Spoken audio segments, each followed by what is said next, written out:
One last look before we see the truck that is called Age of Overlord.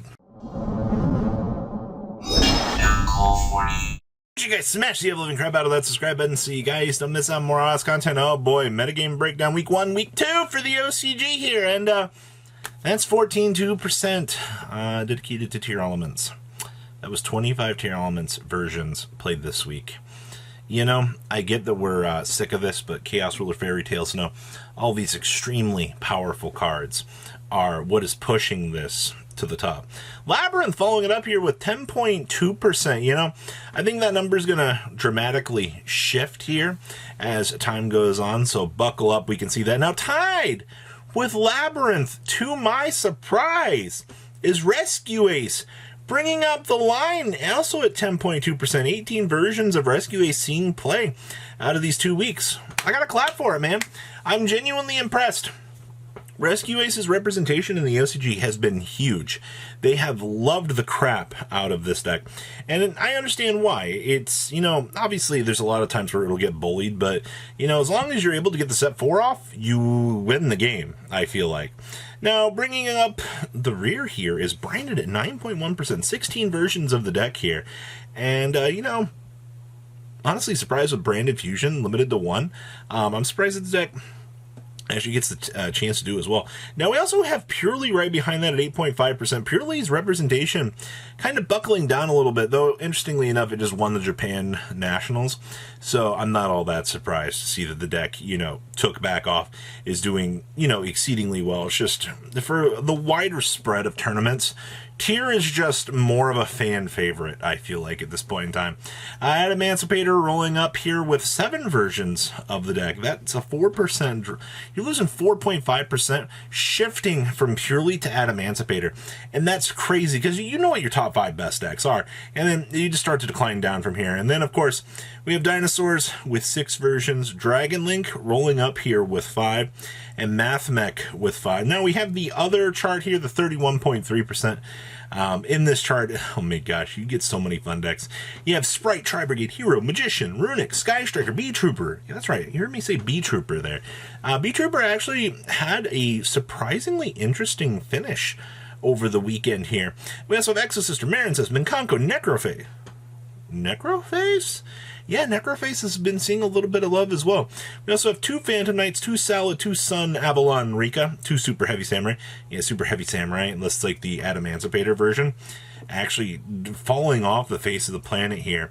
And then we had Synchron, 2 Tenyi, 2 Virtual World, and then of course Plunder Patrol, Blackwings, branded Chimera. Illusionist stuff really did kind of fall off too here. And then we have Dogmatica Invoked, Chaos, Bysteel, Galaxy Eyes. Now that's a deck I wish I could have solved. We had Draco Eye, Evil Eye, Red Dragon Archfiend. Red Dragon also kind of missing a little bit of the mark here as well. You know, like the starter deck, or the structure deck came in, looked fantastic. It did some pretty interesting things, and then just kind of rode off into the sunset. It's really sad to see that, because that deck had some of the coolest potential, but to be fair, a lot of it ties into the already existing synchro pool of things. It's just, you got to decide which of, you know, the lines of play to go down to maximize the best results. And then, of course, we also had Scareclaw, Manadium, Spellbook, and Demion Draco Slayer. I feel like as long as Upstart Goblins at 3, that deck will still be here. Then we have Trix, Tri-Brigade, Lyrilisk, and Vanquish Soul. Wow, Vanquish Soul really has pushed down here as well. But overall, that's your pie chart. That's what you're, you know, seeing out of even like the one-ofs here that are doing their thing. It's a much different story than what we kind of expected, but makes sense. Now, the first list we're going to be looking at here is the power of, man, the pile of cards. Tier has evolved into such an interesting thing. So the list we have here is something that Mac used from the China City Tournament, Beijing 2. Which had over 700 participants. They played a Punk package to synchro summon Chaos Ruler to excavate the top 5, and could also exceed summon the Zombie Vampire to further send 4 more cards. Yeah, it's amazing what excavation value can actually get you here. And then they're even running the Hellshadal Hollow here in addition to the standard tier elements and Ishizu monsters, making it possible to send over 20 cards from your deck to the graveyard in a single turn. I'm actually pretty disgusted with the fact that this deck is able to get that much value right now. And, you know, a lot of people are like, well, you know, I wish we could play it here in the TCG. No. Chaos Ruler was a problem. There's a reason why it's locked up. Fairy Tale Snow for the infinite recursion. You mill 20 cards, that's essentially 3 Fairy Tale Snow summons. Nobody wants to deal with that. And they're also getting away with playing the Herald now as well in the main deck, just to get the dump off the Ishizu stuff. And then congratulations, you got a level 6 setup, so you know, have a tuner. Yeah, I love a level 6 tuner that I can tune to my level 4 and be able to, you know, poop out a Baron.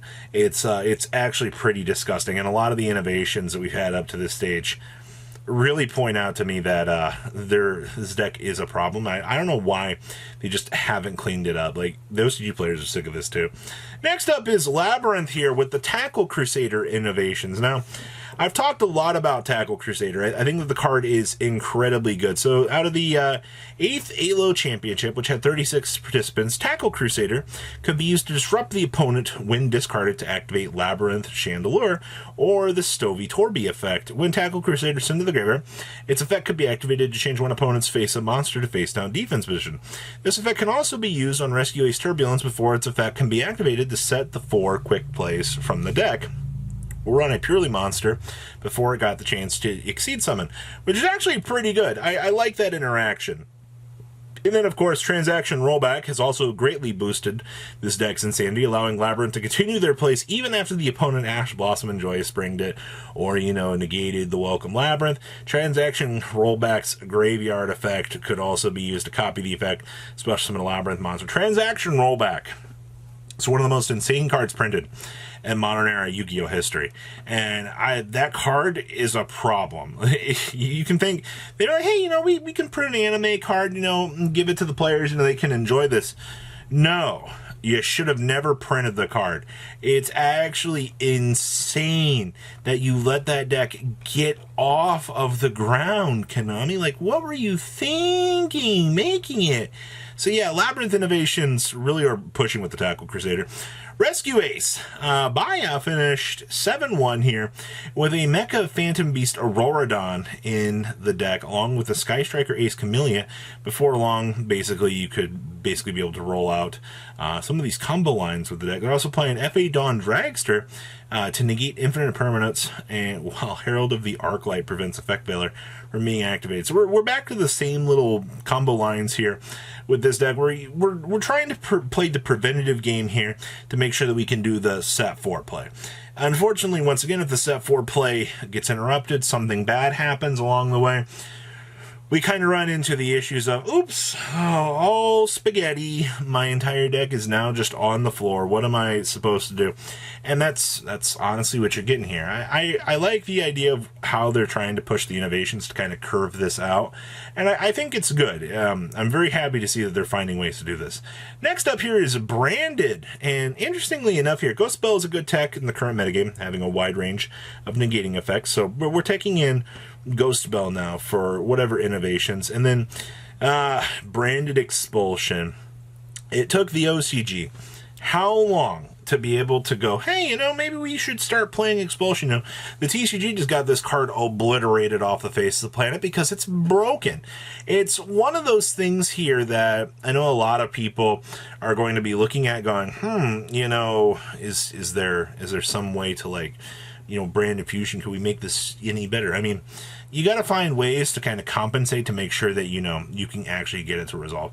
And once again, with the restrictions that the OCG has on Branded, which are crazy, by the way, this deck does struggle. And they've been doing pretty good out here with the tech choices like Ghost Spell, making sure that they can kind of ram things out. But I mean, 700 people is very impressive to have an extremely top-cut finish with the consistency of this deck. And then there is Purely.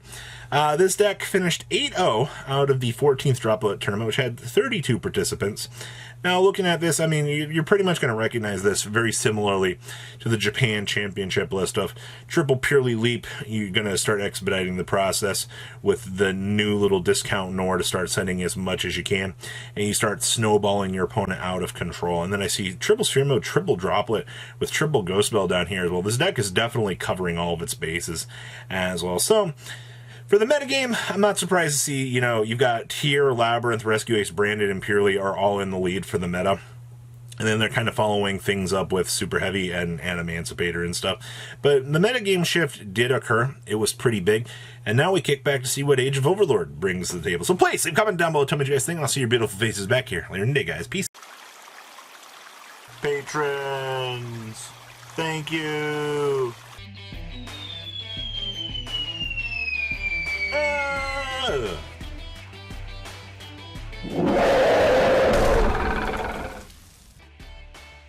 Thank you so much for watching. Check out these other videos.